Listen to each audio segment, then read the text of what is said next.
வணக்கம். இன்றைக்கி நம்ம பார்க்க போகிற சமையல் இன்ஸ்டண்ட்டாக பண்ணக்கூடிய ஒரு தோசையும் அதே மாதிரி இன்ஸ்டண்ட்டாக பண்ணக்கூடிய ஒரு சட்னி ரெசிபியும் பார்க்கலாம். ஒரு மிக்சிங் பவுல் எடுத்துக்கலாம். இதில் வந்து 1.5 கப் அளவுக்கு அரிசி மாவு சேர்த்துக்கலாம். இடியாப்ப மாவாக இருந்தாலும் பரவாயில்ல, எதுனாலும் எடுத்துக்கலாம். 1.5 கப் அளவுக்கு எடுத்திருக்கேன். டம்ளரில் எடுக்கிறதுனால நீங்கள் வந்து அளந்துக்கலாம். இப்போ எந்த கப்பில் எடுக்கிறோமோ அதே கப்பில் ஒரு 1/2 கப் அளவுக்கு ரவை சேர்த்துக்கலாம். இப்போ இதில் 2.5 கப் அளவுக்கு தண்ணி சேர்த்துக்கலாம். தண்ணி சேர்த்து கலந்துட்டு பத்தலைன்னா அதுக்கப்புறமா தண்ணி சேர்த்துக்கலாம். இப்போ இதில் இன்னும் 1 கப் அளவுக்கு தண்ணி சேர்த்துக்கலாம். மொத்தம் 3.5 கப் அளவு தண்ணி சேர்த்துருக்கேன். இதை நல்லா கலந்து விட்டுட்டு இப்போ நல்லா கலந்தாச்சு. இதில் வந்து மீடியம் சைஸாக ஒரு 2 பச்சை மிளகா சேர்த்துக்கலாம். பொடியாக நறுக்கின கருவேப்பிலை சேர்த்துக்கலாம். ஒரு 2 டேபிள் ஸ்பூன் துருவின கேரட் சேர்த்துக்கலாம். அதே மாதிரி ஒரு 2 டேபிள் ஸ்பூன் கொத்தமல்லியில் சேர்த்துக்கலாம்.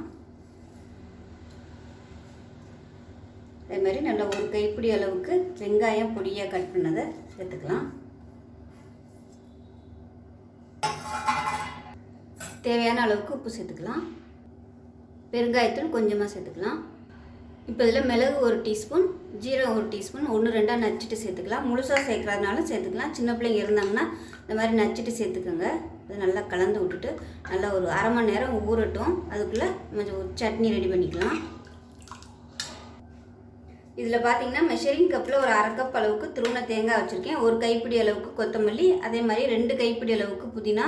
கொத்தமல்லி கம்மியாகவும் புதினா அதிகமாகவும் எடுத்துக்கோங்க. இஞ்சி பூண்டு பேஸ்ட் வந்து 1/2 டேபிள் ஸ்பூன் வச்சுருக்கேன். இஞ்சி பூண்டு பேஸ்ட் இல்லைன்னா ஒரு சின்ன துண்டு இஞ்சியும் ஒரு 3 பல் பூண்டும் சேர்த்துக்கோங்க. இதில் பார்த்தீங்கன்னா காரத்துக்கு ஏற்ற மாதிரி மிளகாய் எடுத்து வச்சுருக்கேன். நான் ஒரு 10 பச்சை மிளகாய் எடுத்து வச்சுருக்கேன். சின்னதாக இருக்கிறதுனால 10 எடுத்துருக்கேன். ஒரு சின்ன துண்டு புளி, தேவையான அளவுக்கு உப்பு, 3 டேபிள் ஸ்பூன் பொட்டுக்கடலை சேர்த்துக்கலாம். இது எல்லாத்தையும் நல்லா நைஸாக அரைச்சிட்டு வந்துட்டு பார்க்கலாம். இப்போ பாருங்கள், சட்னி சூப்பராக ரெடி ஆகிடுச்சு. நல்லா மணக்க சூப்பராக இருக்குது. நல்லா வாசனையாக ஃப்ரெஷ்ஷாக வதக்காமல் அரைச்சிருக்கோம். அதனால் நல்ல வாசனையாக இருக்கும். உடம்புக்கும் இந்த மாதிரி பச்சையாக கொத்தமல்லி புதினாலாம் சாப்பிட்றது வந்து ரொம்பவே நல்லது. இப்போ பாருங்கள், கடுகு உளுந்து கருவேப்பிலை போட்டிருக்கேன். பெருங்காயம் தாளிச்சதை அதில் சேர்த்துக்கலாம். இப்போ பாருங்கள், நல்லா ஒரு 20 நிமிஷம் ஆயிடுச்சு. இப்போ இது வந்து நல்லா கெட்டியாக இருக்குது. இன்னும் கொஞ்சம் தண்ணி சேர்த்துக்கலாம். இப்போ 1/2 கப் அளவுக்கு தண்ணி சேர்த்துக்கிறேன். இன்னும் ரவை சேர்த்துக்கிறதுனால ஊறினதும் கெட்டியாகும். அதனால் தண்ணி வந்து மிக்ஸ் பண்ணிக்கோங்க. இப்போ கரெக்டாக இருக்குது. கல் காய வச்சு ஊற்ற ஆரம்பிச்சிடலாம். இப்போ கல் நல்லா காஞ்சிருச்சு, ஊற்றிடலாம். கல் வந்து நல்லா காஞ்சிருந்துச்சுன்னா தான் உங்களுக்கு இந்த மாதிரி பபுள்ஸ் வரும், இல்லைன்னா வராது. அதனால் கல் வந்து நல்லா காய வச்சுட்டு ஊற்றுங்க.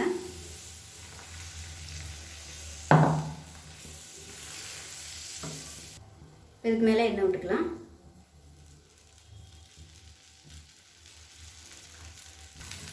இப்போ பாருங்கள், தோசை நல்லா கிறிஸ்பியாக வந்துருச்சு. எடுத்துடலாம்.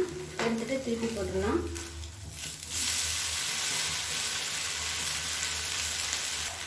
இப்போ பாருங்கள், 2 சைடு நல்லா கிறிஸ்பியாக வந்துருச்சு. எடுத்துடலாம்.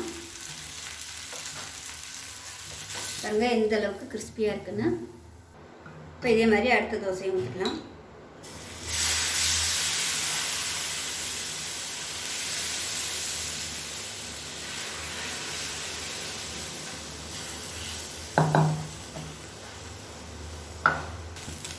இப்போ திருப்பி போடலாம்.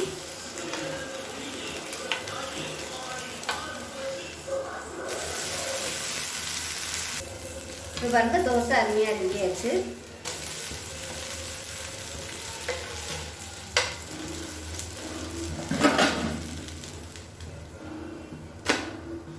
பாருங்கள் எந்த அளவுக்கு நல்லா மொறுமொறுன்னு இருக்குன்னு. ஒரு சூப்பரான இன்ஸ்டண்ட்டான தோசையும் அதுக்கு சூப்பரான சட்னியும் ரெடி ஆயிடுச்சு. ஸோ இந்த வீடியோ பிடிச்சிச்சின்னா லைக் பண்ணுங்கள், கமெண்ட் பண்ணுங்கள், சேனலை சப்ஸ்கிரைப் பண்ணுங்கள், பக்கத்தில் உள்ள பெல் பட்டனையும் ப்ரெஸ் பண்ணுங்கள். நன்றி.